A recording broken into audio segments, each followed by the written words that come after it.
Welcome to the ATL Arts Collective, powered by ArtsATL.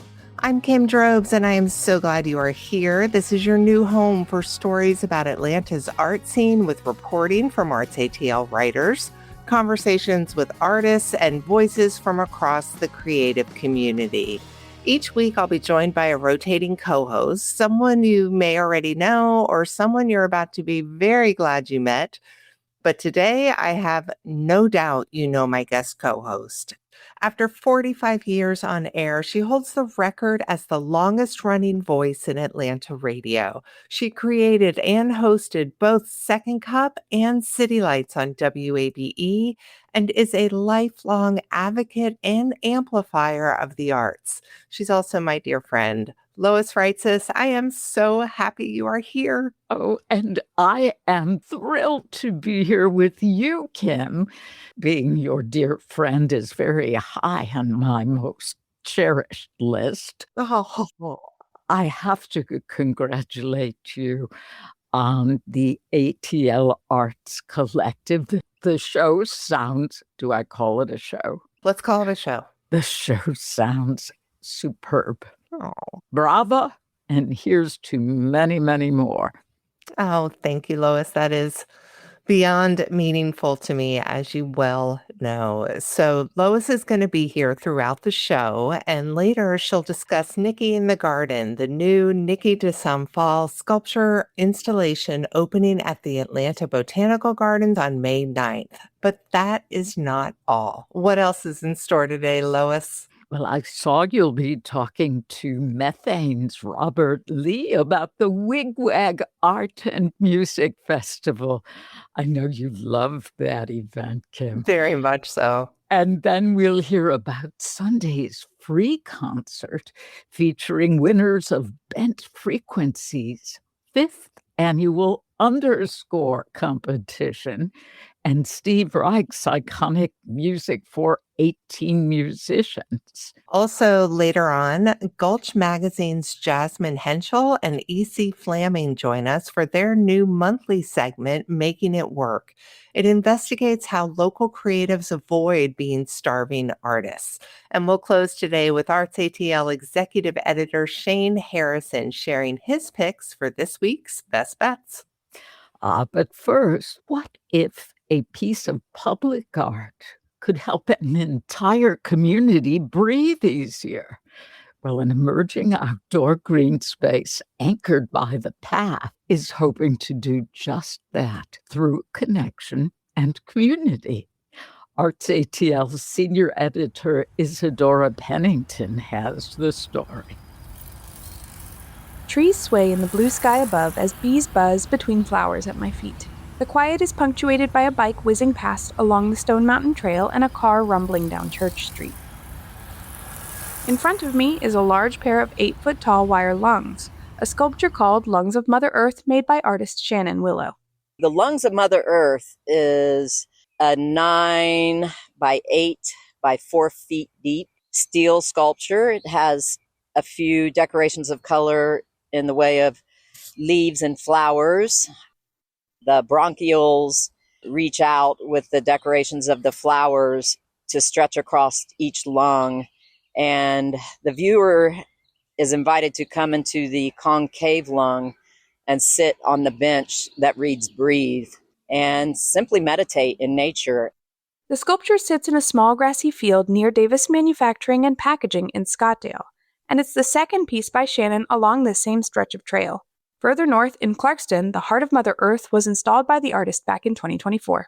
Around each installation sits an array of lush native plants and pollinator gardens. Both pieces are part of the Compassion Corridor, an emerging outdoor green space anchored by the trail and dedicated to bringing about connection and community through art. When finished, it will connect Clarkston, Scottdale, Avondale Estates, Stone Mountain, and Decatur.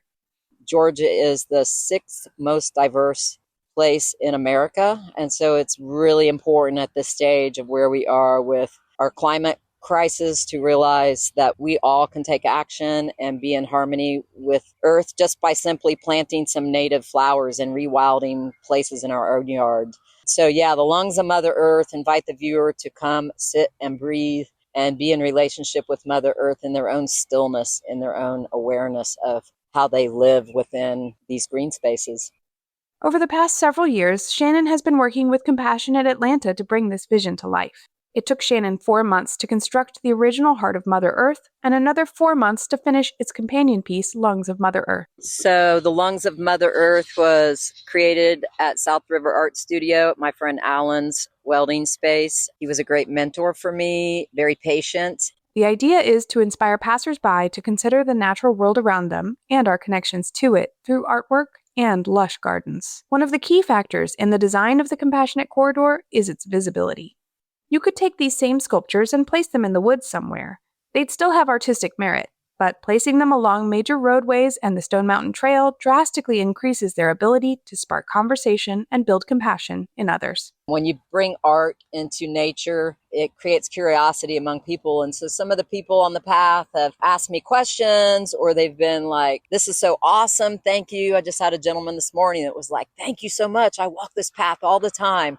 And to see art and nature paired together like this just completely transforms the space.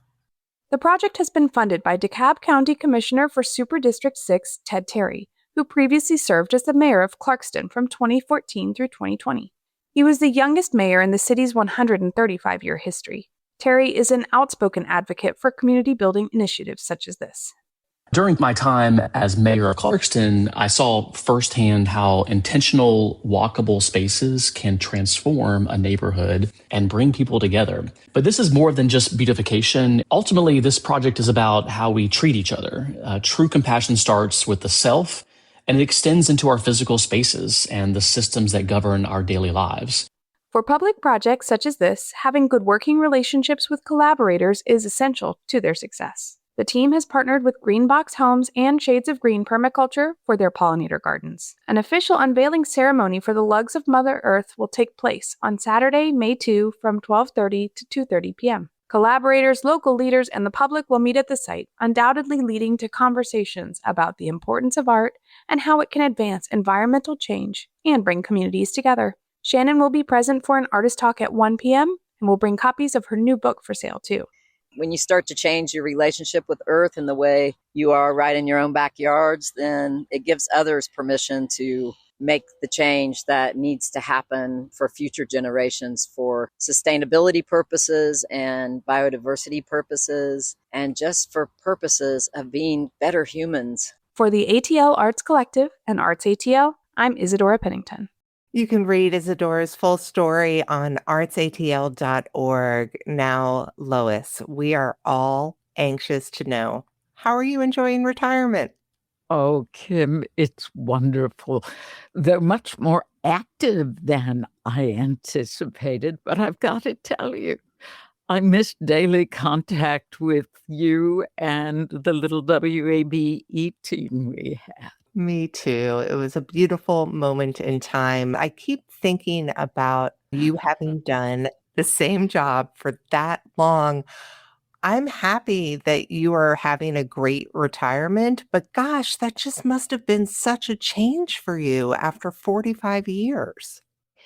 It was a huge change. The strangest thing was not having daily deadlines, which you so beautifully supplied me with, and also having time to socialize with friends and family during the week, during the day. Kim, I never felt deprived while I was working, while we were working together, but it's really been striking for me to realize how many hours I spent just working. Yeah.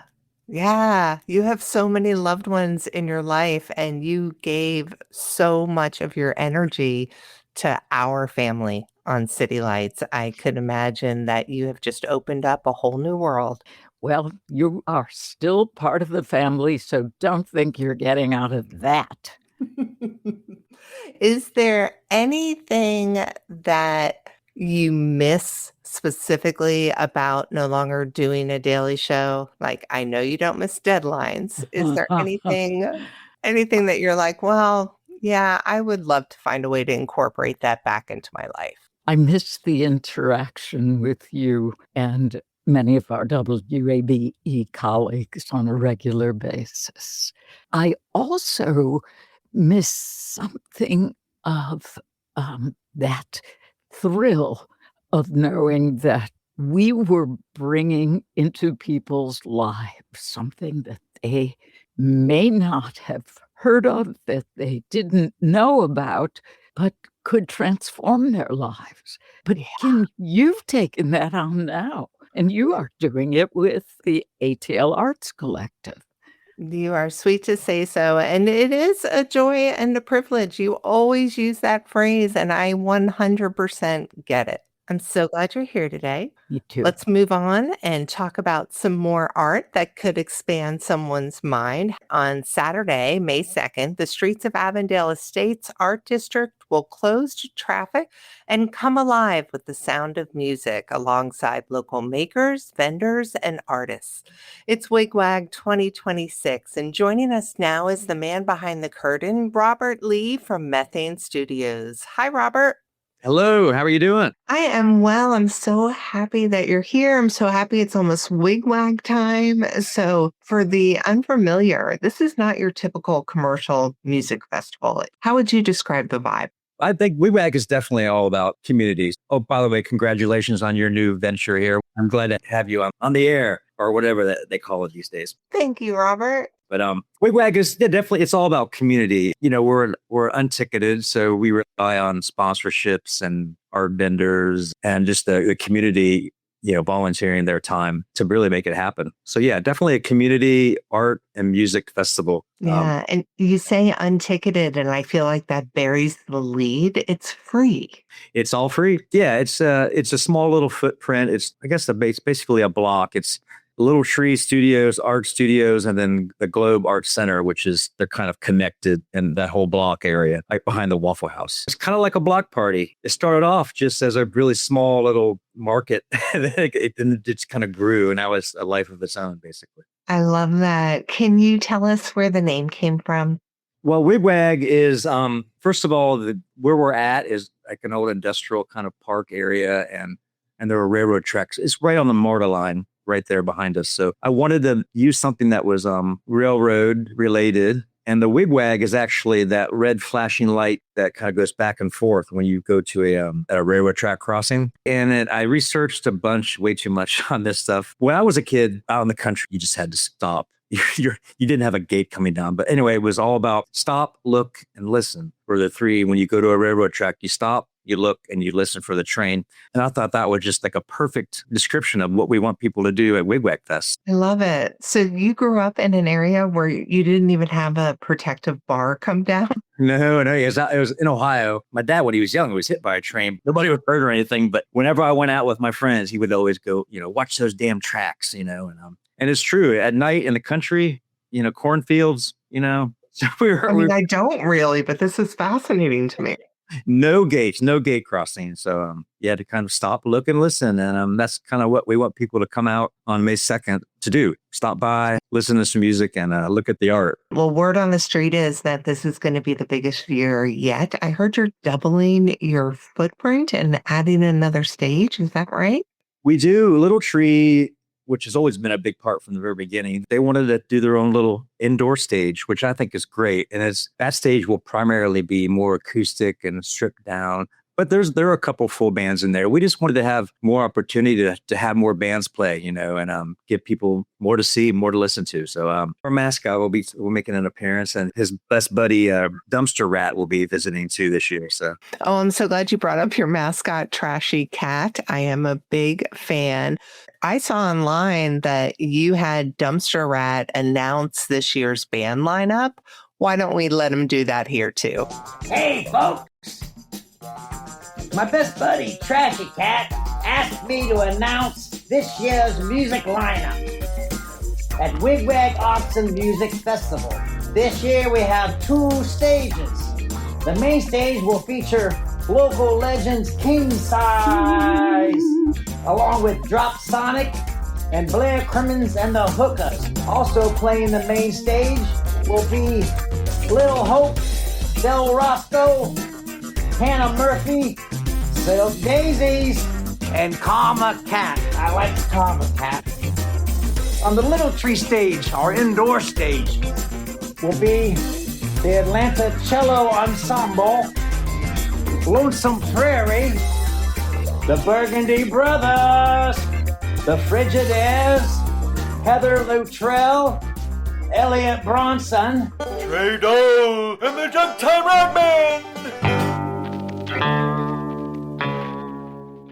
Oh, that was fantastic. I am now a fan of Dumpster Rat. How did this come to be? There's a whole narrative how Trashy Cat, how he began and how he needed a friend. So he made a puppet out of garbage. And then one time he had too much catnip. And then like he woke up and the friend came to life. So yeah, that's pretty much how it goes. I love it. I absolutely love it. So back to the music lineup. As someone deeply embedded in local art and music, how do you go about curating the group of performers? Wow. When I first did this, it was primarily me and a couple other, maybe one or two other people that were in bands. I just thought, oh, who are my friends, But now it's kind of like a committee. We have like 6 or 7 people that are part of WigWag, the board or whatever they're called.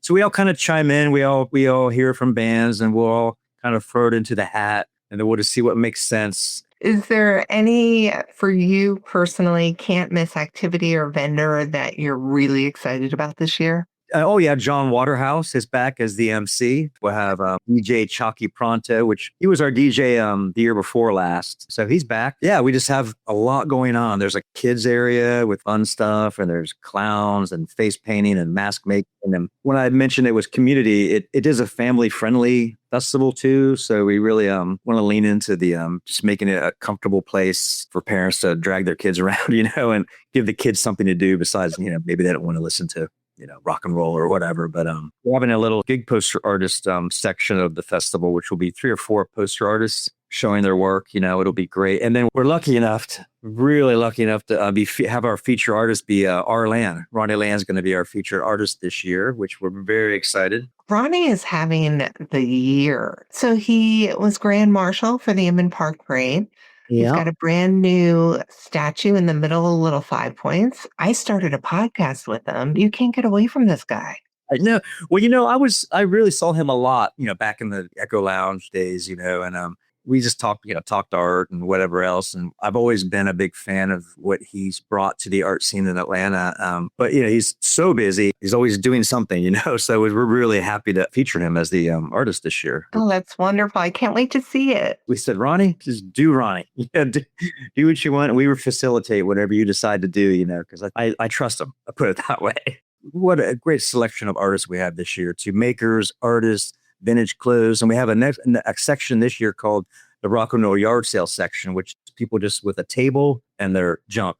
So it's going to be a really a good opportunity to shop, something for everybody. I want to shout out to Avondale too. So they made Avondale more of a walkable area now, which is great because the last year it was full of construction cones. Yeah. So this year, we're very excited to have a nice walking area, and you can walk from the Avondale MARTA station, Sam's Crossing, right to the festival. So we want to always encourage MARTA. So we advise that. Of course, your ride shares. Once you get there, you just walk around. You can spend all day just walking and listening, stopping, looking, and listening. Right? I love it. WigWag 2026 kicks off at 11 a.m. with the artist market opening at noon. The band start. It's this Saturday in Avondale Estates.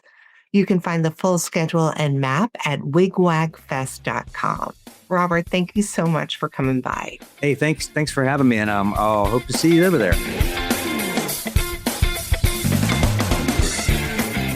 Okay, Lois, it's time for you to jump back in the saddle and delight us with a thoughtful conversation about art.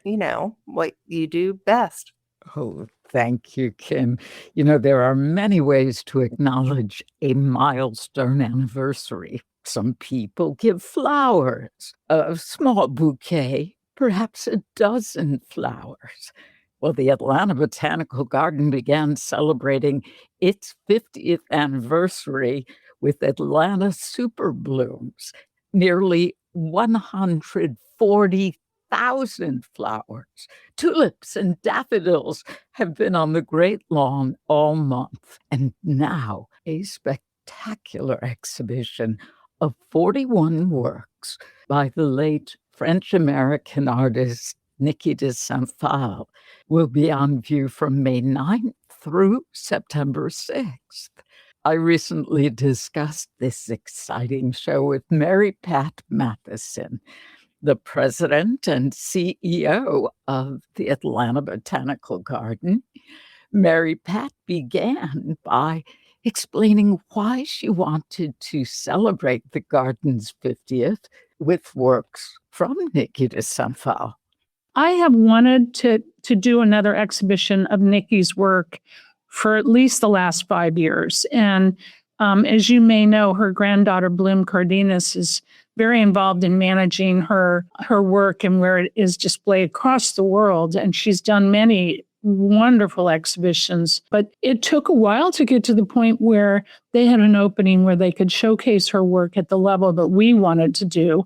And this, we believe, is the largest exhibition of her work ever to be seen in the United States. So it is a watershed moment because it is our 50th anniversary, because it's 20 years since we showcased the work of Niki de Saint-Phal. And I think because this is a loose connection, but important, the volunteers who started this garden in the mid-70s were mostly women, and women who truly believed that Atlanta, as a growing city that one day would become an international destination that it is today, deserved a remarkable botanical garden. And so the idea that a woman like Niki, who was so strong-willed and creative and had so many thoughts about the world around her that she expressed through art, to be able to showcase her work in this garden that was started by tenacious women, I just think that's the full story, isn't it? It just comes around. Oh, yeah. Feminism was central to her life and her work. Yes. For those not familiar with her work yet, how would you characterize Niki's style? Oh, wow. The first word that comes to my mind, Lois, is joyful. You know, there is an expression of joy in almost every piece. And then obviously creative, colorful, and eclectic are a part of her work. But there's a story behind so many of her pieces. You know, the Nanas, for instance, which are these beautiful Rubenesque women with very shapely figures and large breasts and buttocks, but in all sorts of color, dancing and often plumbed as water features as the three graces are, just celebrating the beauty of women of all color. And that was a part of her statement about racism. These nanas are black, they're green, they're yellow, they're all sorts of colors because color in women is something to be celebrated. And her stories about what was going on, particularly in the 60s and 70s through her art, is really powerful and still meaningful today. Mary Pat, why are her sculptures especially suited to viewing outdoors? Oh, that's a great question. Number one, they're so organic. You know, they are ceramic tile, mosaic glass, broken pieces of mirror, bronze, concrete, found objects, all put together in these wonderful pieces. And, you know, sometimes it helps to understand where did the inspiration come from. And I'm sure Niki had inspiration from many artists, but one who was particularly influential is Gaudí out of Barcelona. And even the Tarot Garden, which is her multiple decades long work in Tuscany, which is all beautiful mosaic pieces, massive in size, one so big she lived in it for 20 years off and on, was really inspired by Parc Güell in Barcelona that was really Gaudí's masterpiece. So I think her pieces are best outdoors because that's where she saw so much Gaudí work. And for us to be able to showcase them in the garden is just the most perfect setting. Yeah. Will you describe the range of works that will be on view at the garden? Oh, I'd love to. As you said, there are 41 sculptures coming in from both her foundation in California as well as private collections all over the world.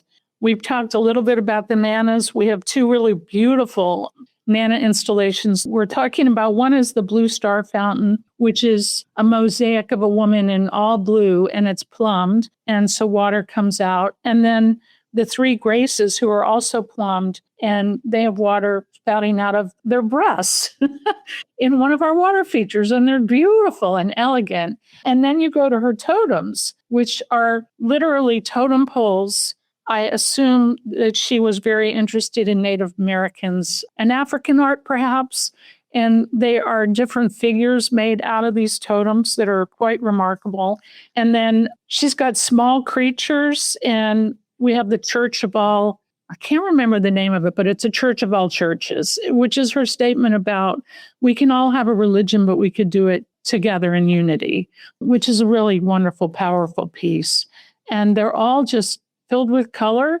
There's Adam and Eve sitting on a bench together, and there's a seal that children can climb through. It's almost an interactive piece. So diverse is really the word for this exhibition. Colorful and joyful all come to mind as well. All great things. In addition to her sculptures being larger than life, the artist herself was an extraordinary feature. What do you want visitors to the Atlanta Botanical Garden to learn about Niki de Saint-Phalle? I think, number one, because she was one of the world's best-known female artists of her time, particularly in Europe. It took a little longer for her to be as well-known in the United States. She moved to San Diego later in her life, where she died in 2002. She was a remarkably creative, beautiful woman. She had been a model and very successful doing that. And she was avant-garde. There was a time where she was doing paintings by shooting paint through a gun. And then later really got so involved in three-dimensional sculpture. She just had a remarkable life. Unfortunately, because of the paints that she used in her work, she didn't know that they were very toxic. And so there was damage done to her lungs. And she died in 2002, I think, from some of the damage that was caused by the work that she did over the years. So she left us too early, in my opinion. Mary Pat, it's one thing for museum personnel to uncrate paintings or works on paper for an exhibition, even sculptures. What does it take to pack, transport, and install a show with these enormous structures, a 2,000-pound grand step totem? Yeah. I mean, I can't even begin to think about how you get something like this ready. It is a great example of collaboration. The foundation in San Diego has a really great curator that we've worked with, and they have a wonderful collection of Niki's work. So we knew what they had, but then they worked with us to connect us to different European institutions and museums that had pieces that they owned. You know, it's important in the art world to loan major pieces because you continue to build on the knowledge and professionalism of an artist by having it showcased somewhere else. So we're very happy for the generosity of the museums and the private collectors in Europe that have loaned us pieces for this exhibition, because that makes it very comprehensive.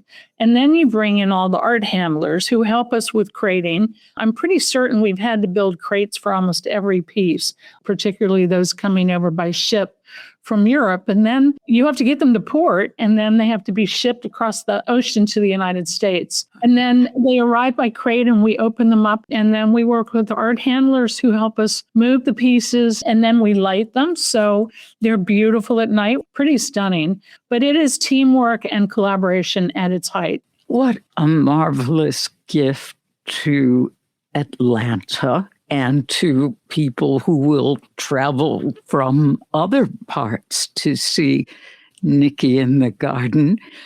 Mary Pat, congratulations on the garden's 50th anniversary, and thank you so much for talking with me. Oh, Lois, as always, it is a joy and a pleasure. Thank you so much for having me. Oh, my pleasure. Lois, that was a fantastic interview. You sounded like you hadn't taken a day away from the mic. Oh, being on the mic, on a bike, the saying applies to both, Kedro. Now, Niki de Saint-Phal's granddaughter, Bloom Cardenas, heads the Niki de Saint-Phal Charitable Art Foundation. And I had hoped to speak with her about the foundation's mission as well as her grandmother's legacy. She lives in France, and unfortunately, we couldn't coordinate the time for her to record with Mary Pat and me, but you figured out a solution, as you so often do. We asked you to write a few questions that you would have liked to have asked her if she was part of the interview, and I started emailing with Bloom. She was so kind and thoughtful and went ahead and answered the questions and recorded herself doing it and then emailed them back to us. So I want to share that with everyone. Would you be okay with us releasing those recordings as a bonus episode? I would be most grateful, because to have Bloom's insight, the artist's granddaughter, in addition to Mary Pat's perspective, I think is the perfect floral arrangement to accompany this exhibition in the garden. Thank you, Kim. Yeah, no problem. Consider it done. In other news, Lois, are you familiar with Gulch magazine? Yes, but tell us more, please. Okay. It is a rare thing. It is a printed magazine about Atlanta's visual art scene created by Jasmine Henschel and E.C. Flaming. It's quite an undertaking, and it's really gorgeous. Volume 2 is currently available at gulchmagazine.com.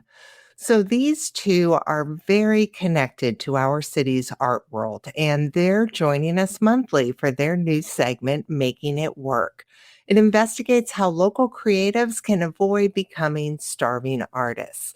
These are personal stories from Atlanta artists about how they make money and a life for themselves through art. This is Making It Work. I'm Jasmine. And I'm EC, and we've met so many young people in the arts who don't know how it is possible to actually make a living in this city as a creative, as an artist, as a curator, as an arts writer. There's a lot of opacity around it and not a lot of transparency when it comes to financials. But as we know, people do make it work all the time in all kinds of different ways. Today we're in South Atlanta at Hawkins HQ, talking to owner and curator Alexander Hawkins. He specializes in contemporary emerging art programs here in Atlanta, and the gallery will celebrate its 3rd anniversary in August. Hi, Alexander. Hey, guys. You recently moved into this role full-time. This wasn't your full-time job for years. You were making it work, let's say, in other ways. Could you kind of walk us through what you were doing before you were directing this gallery and kind of how that transition happened to being able to do this full-time? Yeah.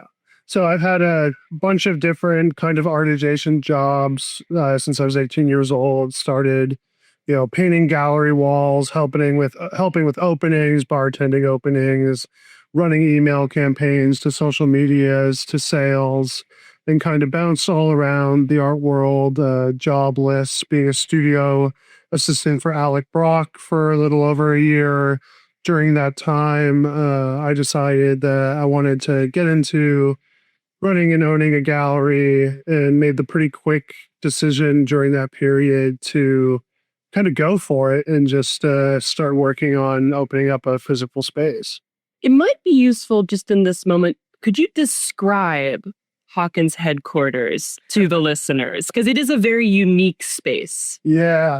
That's it's always kind of the comment we get when people come. So Hawkins headquarters is built in an abandoned motel in South Atlanta.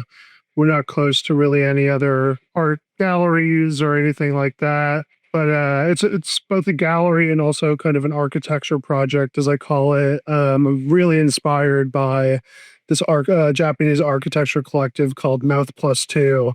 And they take pre-existing architecture in Japan and reimagine the space that it exists in through renovations. Was looking at some of their projects that they had been doing and looking at the motel where I had an artist studio at the time and thinking, wow, I could really just kind of take all of the qualities of a gallery, think like the white walls, fluorescent lighting, wood beam ceilings, things like that, and mimic the architecture to make a gallery space out of this already pre-existing space. You gave us a tour and we, of course, saw the gallery with art installed, but there's also office space here. You showed us fabrication areas, a wood shop, studios where people are creating things actively on the premises. When we're looking at you making it work month to month in terms of money and managing all of these different pieces, what is the reality of how you're piecing all these things together to keep the gallery and yourself afloat? I think of Hawkins a lot is, it's do-it-yourself mentality, but not DIY. Spending as much time as I did kind of renovating the space and getting it to a point taught me a lot. And then, working with artists in the program and learning that, they need fabrication on many different levels, whether it be framing or stretchers or, figuring out a woodworking thing. Decided to kind of take over a little more space here and, lend a hand with the artists we work with. Also pick up a little money, making stretchers, doing, tasks like that, add a little bit to the balance books. Could you tell us what it costs on a monthly basis to keep Hawkins HQ afloat? $1,685 is our exact cost. So that's for the space and our web services and email and stuff like that. I try and run as thin as I can. It's more of my time to get things done, but it costs me less every month. And if you're doing this full time, how are you making it work personally? Kind of literally like, how do you pay your rent? Yeah.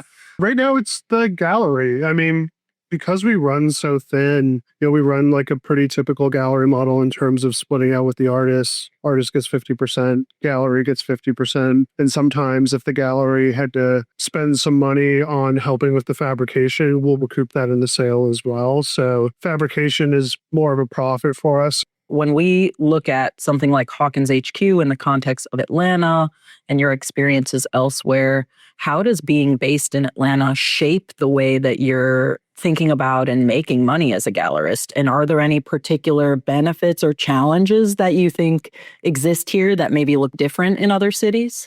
Yeah. I mean, Atlanta's a really interesting geography. It's like, at some point, it feels kind of diverse and non-diverse at the same time. But Atlanta is huge and it's growing so fast, especially in the art sector. And, that's owed to many different people and many different things and people deciding to start new things instead of joining older things.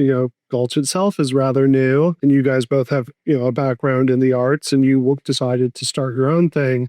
We're seeing more and more of that. You look at Wolfgang Gallery, Construct Gallery, all people who previously had history working in other galleries in Atlanta deciding to go off and instead create their own path. When starting a new gallery, like you did with Hawkins HQ, could you talk to us a little bit about the actual money that went towards just getting it off the ground? Because I think a lot of people would love to run a gallery, but it's that initial capital. Yeah, it all happened way too fast, which is, fun to say now that it's, been a good few years for us. But I was at my apartment hanging out with Daniel Bird, an artist we show frequently. And I was joking about my studio, which had just been destroyed in a massive flood.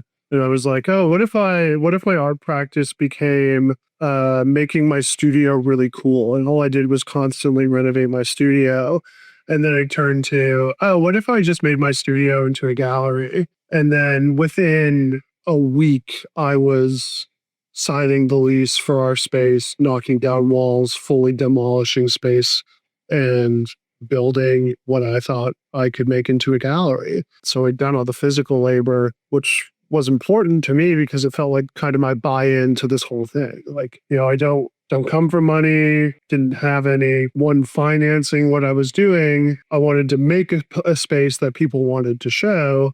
So that was kind of my initial buy-in, I thought, at the time. Is there anything about running a gallery financially that you think is misunderstood or people don't realize? We're, 1 month we can be the most flush we've ever been, and 30 days later we can be losing sleep looking at the books and thinking about what the next few months looks like. I'm constantly reminding myself in the moments when we're doing well to not overextend. Just because March, April, May, June was great doesn't mean July, August, September, November, December is going to be as good as whatever that was. So I try and keep enough to float us for anywhere between 3 to 6 months at a time. And that's, I notoriously don't treat myself. I live pretty simply. My biggest expenditure annually is usually buying a piece of work that I really like, buying a Rose Michelle. Do you have any financial advice for somebody who is looking to start a gallery in Atlanta? If there was maybe one piece of advice that you would give to somebody in that situation? Run as lean as you possibly can. Find a situation that's comfortable. Focus on yourself, what you're doing, your program, your artists, build that, and then work your way into that space. If you're thinking about doing it, do it. And whether that's a gallery or a publication or a podcast or advisory or anything, do it yourself. I'm fortunate enough that I'm going to kind of do the thing I love doing every day, so it never really feels like work, but it's a lot of work. Do it if you love it, and do it for yourself and the people you love. And if you can start a new thing, start a new thing. It's way more exciting having new talent in this city than it is gripping on to what's left from the old guard here. All right. Well, you hear it here from Alexander. Get down, get dirty, and just do it. Thank you so much. So thanks, guys. Thanks, Alexander. Appreciate it. Thanks to Jasmine and EC for their work on this series, and you can learn more about them at gulchmagazine.com. In just a moment, we'll hear about Sunday's free concert featuring winners of Bent Frequency's 5th annual Underscore competition and Steve Reich's iconic Music for 18 Musicians. We'll be right back. Support comes from the Atlanta Symphony Orchestra, inviting you to Symphony Hall, where concerts await all music lovers. Choose from classical masterworks, movies in concert, or an evening with your favorite rock, jazz, or Broadway stars. Their stage shines with guest stars like Guster, St. Vincent, violinist Joshua Bell, and LaDussie. Plus, you can make them part of your holiday tradition with a variety of festive performances for the whole family. Tickets are available at aso.org. And from Bookish Atlanta, proudly carrying books that elevate marginalized voices and brave thinkers. Queer-owned, women-led, and community-focused, Bookish is a radically accepting and affirming space. Located at the corner of Glenwood and Moreland in East Atlanta, open 12 to 6 Tuesday through Friday and 10 to 5 Saturday and Sunday. Learn more and follow on Instagram at Bookish Atlanta. Welcome back to the ATL Arts Collective. I'm Kim Drobes, here today with my fabulous guest host, the one and only Lois Reitzes. Hi, Lois. Hello, Kedro. Oh, I love this next story. Contemporary classical specialists Bent Frequency are concluding their 2025-26 season with a special free concert Sunday in the Coplev Recital Hall on the Georgia State University campus. The afternoon program includes recitals of the 3 winning entries to Underscore, an annual open call for composition submissions organized by Bent Frequency. Also included is Music for 18 Musicians, Steve Reich's masterpiece of Momentum, performed by an assemblage of our city's talent-rich new music community. Arts reporter Doug DeLoach has this story.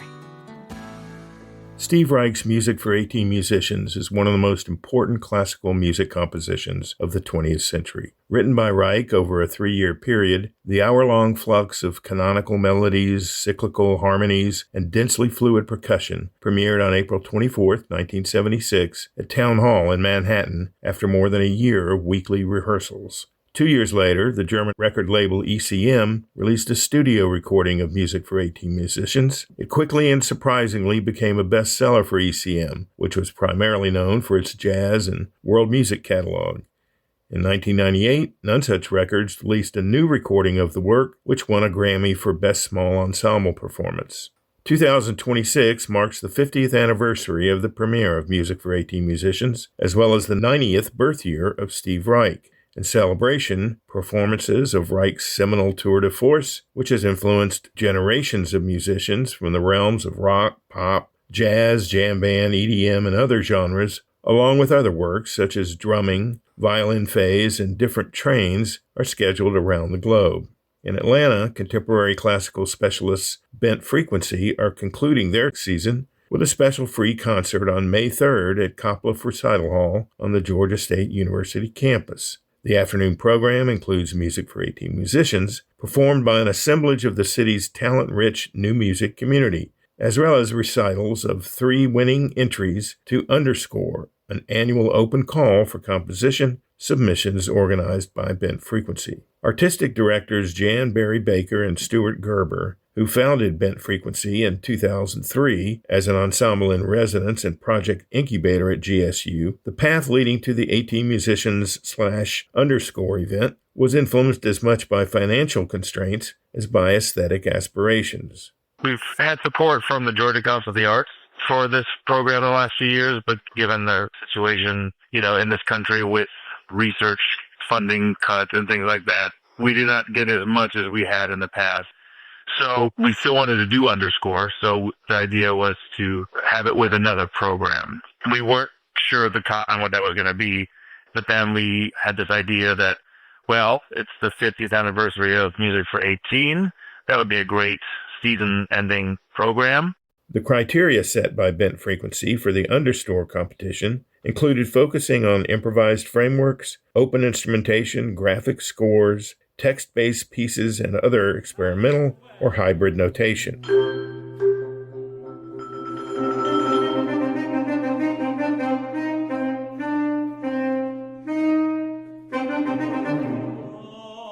That was Improvisations on a Poem by Augusta de Campos by Portuguese-born composer João Pedro Oliveira, one of 3 winners of the Underscore call for compositions put out by Atlanta's Bent Frequency. Oliveira's work, as well as the other 2 winning entries by Ella Kelly and Ilana Waniak, will be performed at Sunday's concert. The last time Music for 18 Musicians was performed in Atlanta was in 2011 as the grand finale of Sonic Palooza, a day-long marathon of contemporary chamber and electroacoustical music staged in the lobby of the Woodruff Arts Center. The midnight concert, organized by Tom Sherwood, at the time lead percussionist for the Atlanta Symphony Orchestra, and his wife, flutist Jessica Peak, was a deeply enthralling experience for the audience and musicians.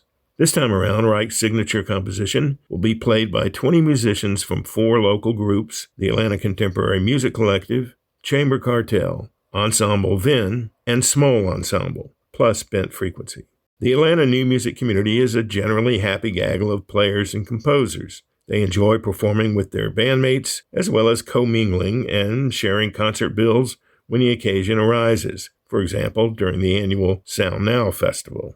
It's important for us all to support the work that each other does, and that's the beauty of Sound Now, of coming together and doing events like that. It's also just really expensive to put on these sort of larger scale works. And so we were thinking through, how could we add something like this to our season, but also the real joy in collaborating with colleagues and friends. And we're able to do something that probably not one group would be able to do on their own. Presenting and performing Music for 18 Musicians comes with its own set of challenges. Among other requirements, Reich's score calls for a violin, cello, 2 clarinets doubling bass clarinet, 4 women's voices, 4 grand pianos, 3 marimbas, 2 xylophones, and a non-motorized vibraphone. 4 grand pianos is something. I played the piece once. Its individual parts aren't super technically challenging, I don't think, largely. For me, at least, the stamina issue has more to do with just keeping focus. It's a 60-plus minute work, and you got to kind of remember where you are and just kind of keep the focus and keep it rhythmically accurate and things like that.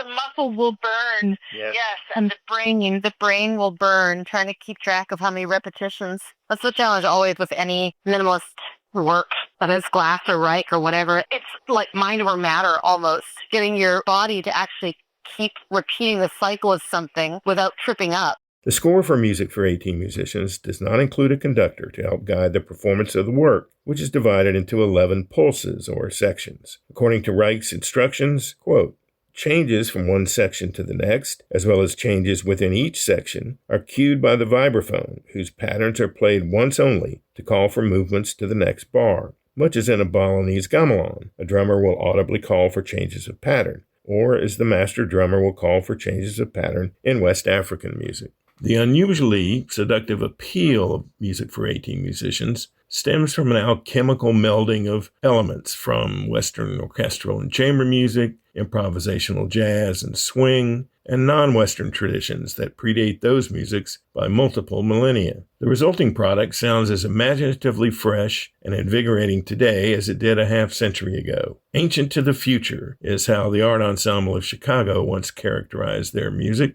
The slogan also works very well for Reich's signature masterwork. We think it's a unique opportunity to hear music that hasn't been played in Atlanta before, as well as an iconic work celebrating a significant anniversary. Bent Frequency presents Underscore and Music for 18 Musicians on May 3rd at 2 p.m. at the Florence Copleff Recital Hall on the Georgia State University campus. For the ATL Arts Collective, I'm Doug Deloach.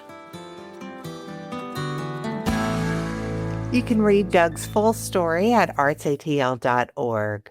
It's time now for ArtsATL's Best Bets with executive editor Shane Harrison.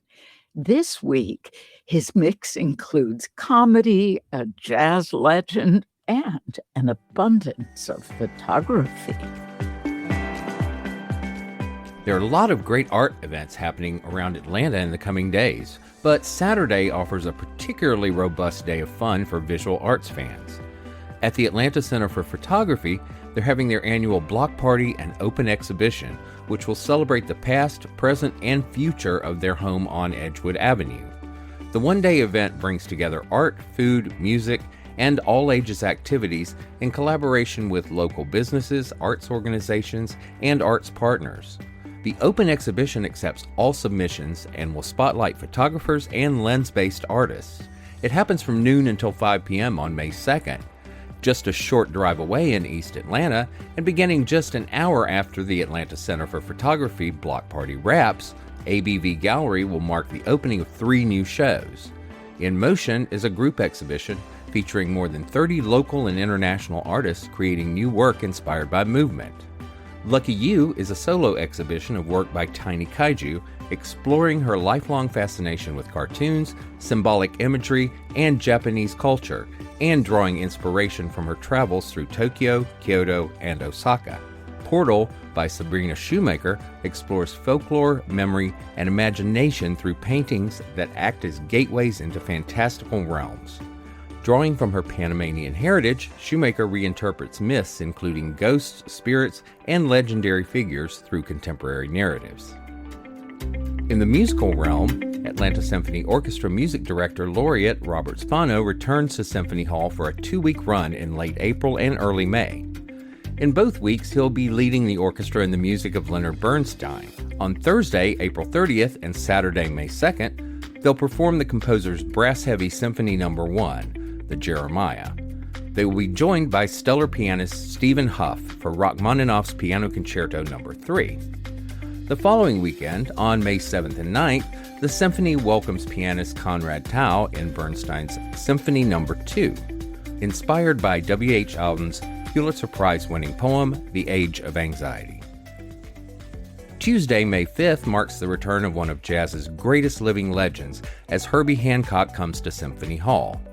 Now in his 7th decade of his professional life, Herbie Hancock, who just celebrated his 86th birthday, has been at the forefront of world culture, technology, business, and music, from his days as a member of the groundbreaking Miles Davis Quintet in the 60s to his innovative work in the 70s and 80s that combined electric jazz with funk and rock in an innovative style that continues to influence contemporary music. Two of Atlanta's great choral ensembles will perform their season finales this weekend, too. The Atlanta Master Chorale presents Early Genius, youthful works of Handel, Mozart, and Mendelssohn at 8 p.m. on May 1st and May 2nd at Emory University's Schwartz Center for Performing Arts. And on May 2nd and 3rd, Coro Vocati's Dirt Roads and Footpaths takes inspiration from both South Georgia dirt roads and the footpaths of England's Lake District, and includes John Corigliano's setting of Dylan Thomas's Fern Hill. Performances are on May 2nd at Holy Innocents Episcopal Church and on May 3rd at St. Catherine's Episcopal Church. For theater fans, Outfront Theater presents the world premiere of Clue Dunnit, written by Outfront founder and artistic director Paul Conroy. The show combines murder mystery and drag show parody and opens Thursday, April 30th, continues through May 16th.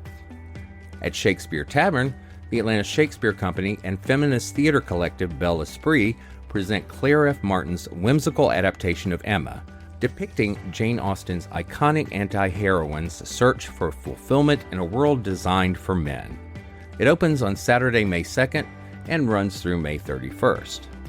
If you're looking for laughs, head to Variety Playhouse for a live taping of The Downside with Gianmarco Ceresi, where stand-up comedian and lifelong cynic Ceresi and co-host Russell Daniels interview people about all the downsides to their lives on a podcast where complaining is encouraged, negativity is celebrated, and silver linings are debunked.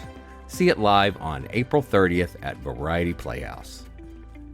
You've already heard about this weekend's WigWag Festival in Avondale Estates, but there's more outdoor fun to be had further north at the Roswell Spring Arts and Crafts Festival, which brings more than 100 painters, photographers, sculptors, metalworkers, glass artists, jewelers, and more to the grounds of Roswell City Hall on Saturday and Sunday, May 2nd and 3rd. For the ATL Arts Collective and ArtsATL, I'm Shane Harrison. Shane actually curates an even longer list each week, and you can find all of his picks at artsatl.org. Well, Lois, I really don't want to say this, but we have reached the end of the show. And before we go, I just want to give you a big thank you. I am so appreciative of you coming on and joining as the co-host today. Kim, I feel honored, and it is a thrill to be with you on the ATL Arts Collective. Thank you, Lois. And thank you for listening to the ATL Arts Collective. You can join us on social at ArtsAtlanta and at ATL Arts Collective. Let's lift the artists shaping Atlanta together. Show up, spread the word, and be part of the community. You'll find pictures and links related to today's show at atlartscollective.com. And while you're there, consider buying the podcast a cup of coffee. Your donation helps cover production costs, research, reporting, and of course, coffee. Stay with us. I'll be right back with a look at what's coming up next week. Support comes from the Arts Exchange, where art belongs to everyone. Located in East Point, they offer a free gallery, affordable workshops, live jazz, gardens, and rental spaces. Learn more, volunteer, or donate at artsexchange.org. Welcome back. While you're listening right now, please subscribe, rate, and review. It really does help other people find the show. Our theme music is K. Michelle Dubois' Hit the Deck from her album Astral Heart, courtesy of Wicked Superb Records. Next week on the show, Shanita Miller, founder of Black Girls Guide to Atlanta. She'll join us with details on the New South Collective, a dynamic group of distinguished Atlanta Black chefs. We'll also preview No Words Music Festival, and we'll discuss how art can help your mental health. The ATL Arts Collective is part of the Wordplay Collective podcast family. Check out our sister show, In Pieces with Our Land, for conversations with artist Our Land. Thanks again for listening. I'm Kim Drobes, and this is the ATL Arts Collective.